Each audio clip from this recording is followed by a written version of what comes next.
La la la la. Vreau să-mi spui ce mi-ai făcut de nu pot să te uit, nu mai pot să ador. Cu gândul la tine, la noi din trecut, mă simt cam gol. Fără dragostea ta stau pe canapea și mă nec în alcool. Dă-mi pace, te rog,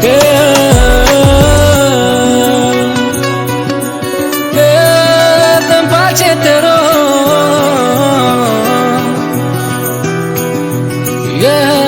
Mi-ai fost soare, mi-ai fost lună, vreme bună și furtună. M-ai făcut să te iubesc, de parcă mi-erai stăpână. Nu mă schimb pentru niciuna, asta să îți fie clar. Dacă vrei rămân cu tine ca prieten imaginar. Hai te rog, nu începe iar, că tu ai ales să pleci. Să te întorc nu am să o fac, că știu bine cine ești. N-are rost să discutăm, că nu știi să recunoști. Am ajuns sincer să cred că nici tu nu te cunoști. Așa că lasă vrăjeala și vezi de treaba ta. N-am să te mai iert acum, n-am să o fac, fetița mea. Îți urez drum bun în viață și te las fără regret. Sper să înțelegi că de azi eu am să te scot din piept. Poți să plângi, să faci ce vrei, este fix problema ta. Lacrimile tale și-au pierdut efectul în fața mea. Ți-ai pierdut tot farmecul, sufletul meu nu te vrea. Ai ales să pleci, ok, te rog nu mă căuta.